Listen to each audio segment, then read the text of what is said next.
about Nietzsche. This notion that you first start, this is what I said to you last time, that you first decide whether someone is right wing or not is the wrong way to read.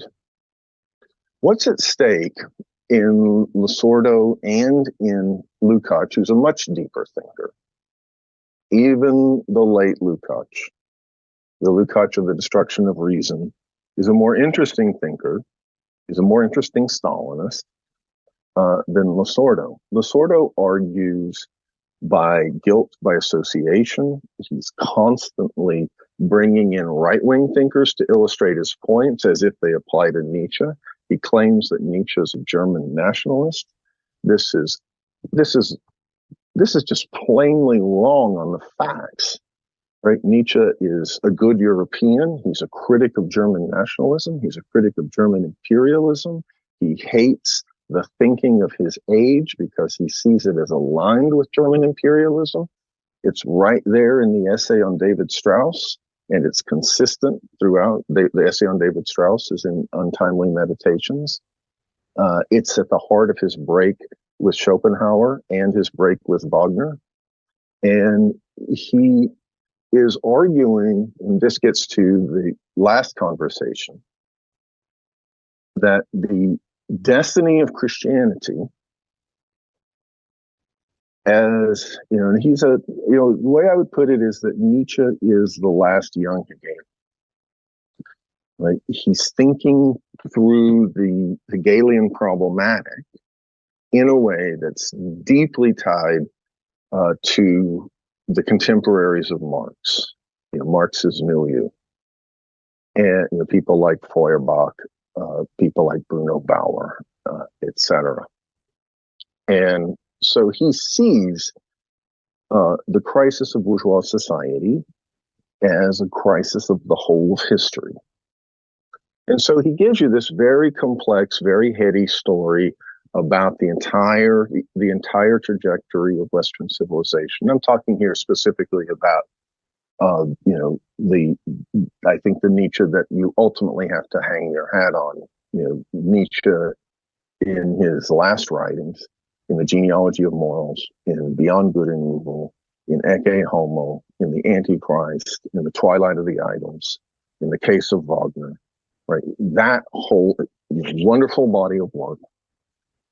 And he's saying that science and that the men of science, the intellectuals of his day, are the true heirs of Christianity, the true heirs of the ascetic ideal, right? And that the science and in the other, so it's a crisis of, if you will, the scholars and intellectuals who he sees as having betrayed the promise of the Enlightenment, right? Who are completely bound up with their projects and think, and do very good work, and they go through all their archives. He tends to talk about historians and the like, philologists like himself. But they are not men who are contributing to the self-overcoming of the crisis of society, but rather expressions of it. And the socialist intellectuals are likewise expressions of the crisis of the ascetic ideal. People like Eugene Goering, who are filling the working class with the idea of the need to create a workers' society rather than to overcome the society based on work. And therefore, they are filling the working class with long expostulations and sermonizing about the dignity of work. They are, if you will, workerists. And it's a totalizing critique of the entirety of society, the totality of society. That's why he can talk about the planet Earth as a kind of, misery chamber, right? What would we look like to aliens, right? He's not talking about just the working class or the socialists being the problem. He's talking about a crisis of the entire society in its highest expressions, in its highest symptoms: science, socialist intellectualism, the working class, right?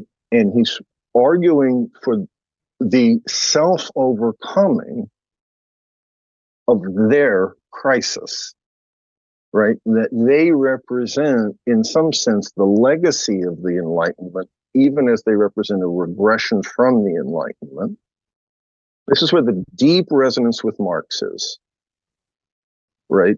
This is why Marx doesn't think there are any more philosophers, that all philosophy is sub-Hegelian, why all political economy is sub-bourgeois and vulgar, why he thinks the working class is a symptom of a crisis, that it has to work through itself, it has to overcome itself, it has to overcome the proletarian condition.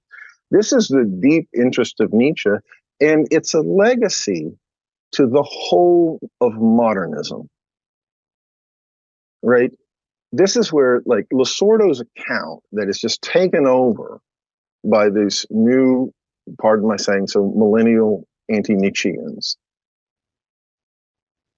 They don't read Karl Jaspers. They're not reading Samuel Beckett. They're not reading Albert Camus. They're not reading Karl Löwit. They're not reading Thomas Mann. They're not reading George Bernard Shaw or William Butler Yeats or Max Weber or Stefan Zweig, or on and on and on. The highest expressions in literature and in philosophy of the 20th century, right? Except for Heidegger, who's read narrowly as a fascist, right? Which I think, is an important thing to note, but there's a much wider milieu there that he's a part of, and including modern, the modernist milieu of Weimar Germany. And I think, you get this kind of, Stalinist affirmation of realist literature, of socialist art, anti-modernism, right? When you just say Nietzsche's an aristocratic, which is just, it's just wrong, right? It's just, first of all, it's wrong. But secondly, it's a discarding of an entire legacy intellectually that you can see in the way that Losordo reads, right? Losordo just doesn't think that any of that matters, right? He can just say, how does he put it? It's Heidegger, it's Elizabeth Forster Nietzsche and Heidegger. That's the first phase of Nietzsche's reception. Then it's Walter Kaufmann. Then it's the only thing that the millennials are taught by their professors, namely post-structuralism, right? What their professors learned in graduate school. So it's Deleuze and Foucault. And then it's leftists who have discarded Nietzsche, like Malcolm Bull and Domenico Losordo. Right? And it's a very narrow conception of the significance of Nietzsche and the implications of Nietzsche intellectually. Why is that important? Marxism should not be afraid of the whole legacy. Who else read Nietzsche? Freud read Nietzsche. Who didn't read Nietzsche? That's in the 20th century. Right? What does it mean to just discard this and say it's right wing? He's in favor of the aristocracy, really? He's criticizing himself. He's criticizing himself. He is the highest embodiment of the ascetic ideal. He is to overcome himself. His society is to overcome itself. It's an utterly Hegelian critique of the legacy of Hegel, of the legacy of the Enlightenment. That's the deep resonance with Marx, is that it's a dialectical critique of the crisis of the dialectic.